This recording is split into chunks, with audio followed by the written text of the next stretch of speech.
ABCD is a rectangle in which diagonal AC bisects angle A as well as angle C.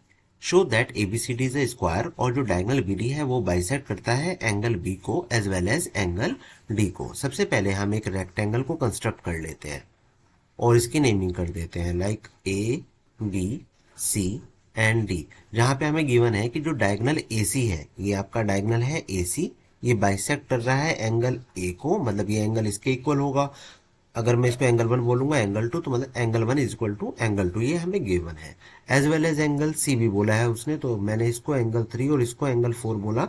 Angle 3 is equal to angle 4, ये भी हमारा given part में है, तो इसको given heading के अंदर लिख लेते हैं कि जो रेक्टेंगल है, रेक्टेंगल का मतलब क्या होता है कि अपोजिट साइड्स इक्वल होना। तो A B is equal to C D, और जो बी सी है वो आपका ए डी के इक्वल है। साथ ही में अगर मैं कह रहा था कि एंगल 1 एंगल 2 के और एंगल 3 एंगल 4 के भी इक्वल है, ये सब गिवन पार्ट में है।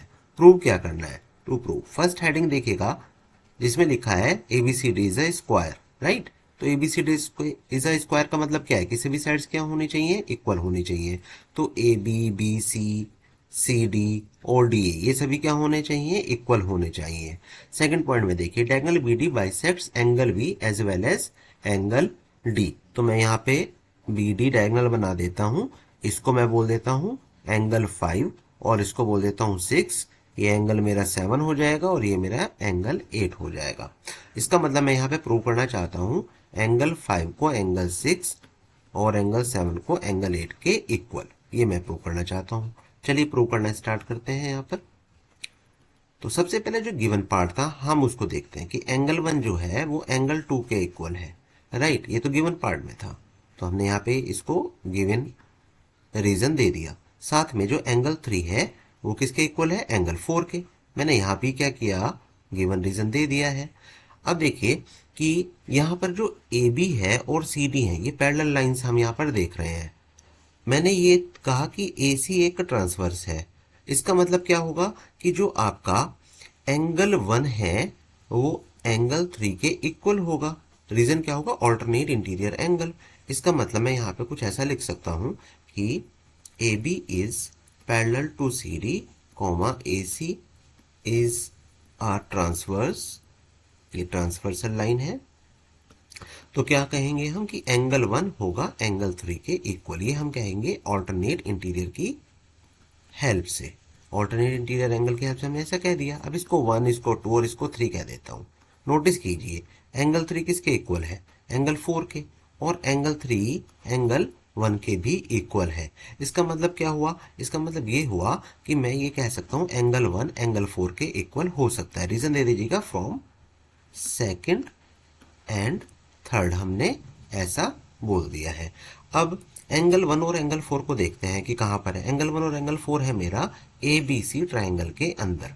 ए बी सी, ये रहा एंगल 1, ये रहा आपका एंगल 4। मतलब एंगल 1 के जस्ट सामने आपके पास साइड है बी सी, और एंगल 4 के जस्ट सामने आपकी साइड है ए बी। तो मैं एंगल 1 के सामने की साइड को लिख लेता हूं यहां पर बी सी, और एंगल 4 के सामने की साइड को लिख लेता हूं ए बी। ये हमने कह दिया। रीजन दे दीजिएगा sides opposite to equal angles are equal.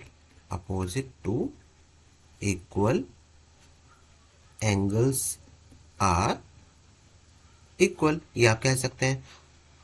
इसको मैं फोर्थ वन दे दीजिएगा, और A B is equal to है आपका C D which is fifth one, and B C is equal to A D which is six one. ये दोनों के दोनों गिवन है, opposite sides of rectangle, right.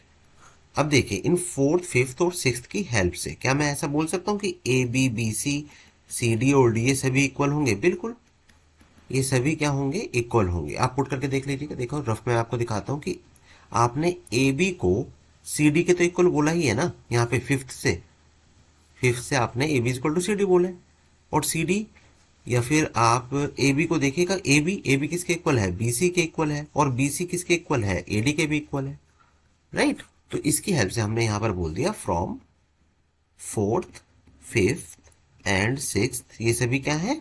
Equal है साइड्स। अगर सभी साइड्स इक्वल होंगी तो मैं क्या कह दूंगा कि A B C D is a square. Although मैंने आपको अपनी प्रीवियस वीडियोस में ये भी बताया हुआ है कि स्क्वायर अगर आपको प्रूव करना है तो वहां पर हमें एंगल्स को भी 90 डिग्री प्रूव करना होता है। बट यहाँ पे हम इसलिए नहीं करेंगे क्योंकि हमें पहले से पता है कि एबीसीडी एक रेक्टेंगल है और रेक्टेंगल के जो सभी एंगल्स होंगे वो 90 डिग्री होते ही होते हैं, तो हमें यहाँ पर नीड नहीं है। आइए देखते हैं अब इसका सेकंड पार्ट। सेकंड पार्ट में वो कह रहा है कि 5 को 6 के इक्वल आपको प्रूव करके दिखाना है। तो मैं यहाँ पे ये वाला ट्राइंगल देखिएगा, ए बी डी, ये वाला मैं ट्राइंगल ले लूंगा ए बी डी। इस ट्राइंगल में हम यहाँ पर क्या करेंगे, जो ए डी है ये ए बी के इक्वल है, साइड्स ऑफ स्क्वायर है, और ए डी के सामने एंगल है ये आपका 8 और इसके सामने है ये वाला एंगल 5। तो 5 और 8 क्या है आपके, ये दोनों के दोनों इक्वल हो जाएंगे। और साथ में आप फिर से देखेगा कि अगर ये सी डी और ए बी दो मैंने पैरेलल लाइंस ली हैं and this one is a transversal line, तो इसका मतलब क्या हुआ, मैं क्या बोल सकता हूँ कि जो एंगल 8 है ना ये एंगल 6 के इक्वल होगा। अब देखिए 8 5 के भी इक्वल है, 8 6 के भी इक्वल है, तो मैं कहूंगा ना कि 5 तो 6 के इक्वल हो जाएगा। बस यही मुझे यहाँ पर लिखना है। आइए लिख कर दिखाते हैं आपको। तो मैं सबसे पहले वही कंस्ट्रक्ट कर रहा हूँ जो ऊपर मैंने अभी ट्राइंगल आपको बताया था, ए डी बी। तो यहाँ मैं लिखूंगा, इसके अंदर मैं एंट्री करूंगा in triangle A D B, और ये मैंने कहा था कि ए डी जो है ए बी के क्या है, इक्वल है। तो लिख दिया मैंने A D is equal to A B, reason भी दे दूंगा, साइड्स ऑफ स्क्वायर, ये हमने कह दिया। साथ में एडी के सामने का एंगल मैंने बोला था ये मेरा 8 था एंड दिस वन वाज 5, तो एडी के सामने एंगल 8 इज इक्वल टू 5, ये हम कहेंगे कि अपोजिट एंगल्स हैं, opposite angles to equal sides are equal, ऐसा हम लिख देंगे, opposite angles to equal sides are equal. अब देखिएगा कि मैंने फिर से ये जो कंस्ट्रक्ट किया था और ये कंस्ट्रक्ट किया था, राइट। तो ये मेरा था 6, ये था मेरा 8, ये ऐसा ही है, और ये ए बी ये यही साइड है आपकी, और ये डी था and this one here is C. तो मैं फिर से कुछ ऐसा ही लिख दूंगा कि A B is parallel to C D. इस बार मैंने बी डी को ट्रांसवर्स मान लिया है, B D is a transverse.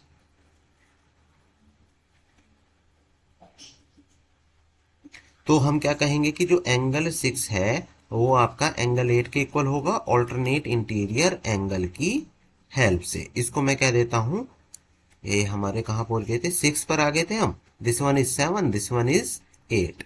तो देखिएगा ये मैंने कहा ना कि 8 आपका 6 के इक्वल है, 8 ही आपका 5 के इक्वल है। तो फ्रॉम 7 एंड 8 मैं कहने वाला हूं कि एंगल 5 जो है एंगल 6 के इक्वल होगा, फ्रॉम 7 एंड 8। और साथ ही में मैं कह दूंगा बिल्कुल इसी तरह से सिमिलरली जो आपका एंगल 7 है वो एंगल 8 के इक्वल होने वाला है। मतलब हम यहाँ पर जो हमारे पास हमें प्रूव करना था वो हम लिख देंगे कि diagonals B D bisects angle B